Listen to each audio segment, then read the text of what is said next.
All right, we have true sophomore linebacker Rolijah Hardy. Let's go ahead and start with Adam and then go to Pete. Hey, Rolijah, I appreciate your time. I'm curious what it's like being one of the younger guys contributing on this team. It feels like there's so many fourth and fifth year players that are kind of the faces of Indiana this year. But for you to come in and be doing what you're doing at such a young age, what's that been like? And what does it say just kind of about how Coach Sig and the coaches have sort of evaluated you and brought you in? Yeah, the coaching staff, they trust me. It started off with last year.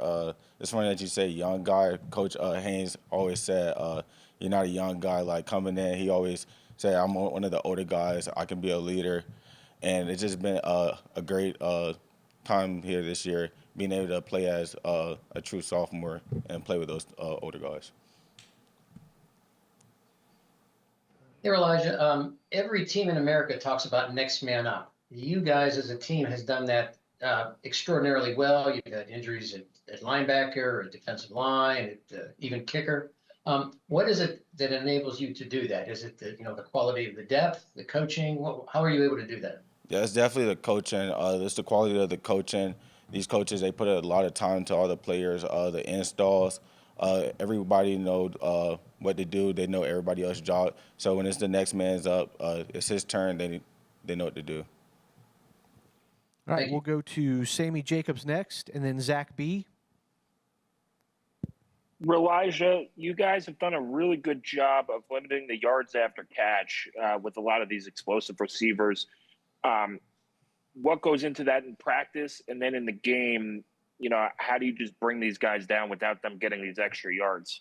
Yeah, we do a lot of stuff in practice. We got a lot of tackle circuits. Coach Haynes always talk about vice tackling, trying to damage ball carriers, and just get them on the ground so we could survive the next down. All right, we'll go to Zach B. and then to Lou. Rolijah, when the national perspective kind of begins to shift like it has on you guys and as a team, how do you continue to maintain the edge and the hunger that's kind of defined this team throughout the entire season? Yeah, it's always about blocking out the outside noise, preparing like we been doing since the beginning.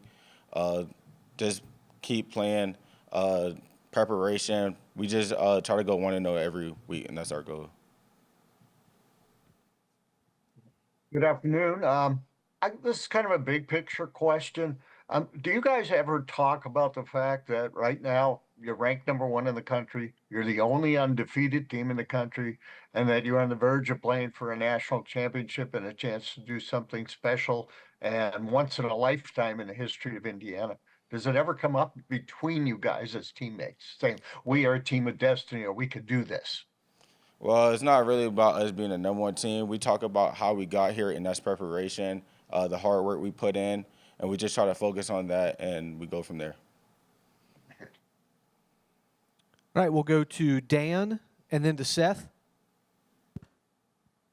Rolijah, looking at Bryant Haynes and just what he's meant to you, what he's meant to this defense, knowing that he will be there post this season and locked in with the Hoosiers, just what it's been like to have his leadership and how that's gotten through to you. Yeah, Coach Haynes is great. He's definitely the best defensive coordinator that I've been a part of, one of the top coordinators in the country, and he's just a great linebacker coach. He's able to help develop us. His game plan, his system is just really great to play for him. All right, we'll go to Seth and then to Jim. Yeah, Rolijah, Aiden talked about this a little bit, but just people always say, it's hard to beat a team twice in one season. For you, I guess, what is the challenge associated with that, and how do you kind of approach this game, both, in terms of preparation and just mentality? Like, why is it tough to beat a team twice in 1 year? Yeah, you take that last game and you watch the film, you make adjustments. They got the same film that we got, so we all just try to use that film. They're a better team, we're a better team, and we just go from there. Let the coaches do the game plan how they need to, and we just execute. All right, Jim, go ahead and wrap us up with Rolijah. Rolijah, the defensive line has been kind of the heart of this defense, which has been amazing. And you guys have taken hit after hit. And each week now you're playing a different offense, a different style. You have to make changes. You talk about making adjustments, but you have to make adjustments to whom you're playing. How difficult has it been, but how fun has it been to play against this myriad of different teams, whether it's Ohio State, Alabama, and now Oregon coming up? Yeah, it comes down to coaching, having the guys around me knowing what to do, the next man up idea, and we just play off of each other. Our front seven is a good front seven with the stunts and the games we run, and it's really good to play behind a group of guys like that. Great. Thanks, Rolijah.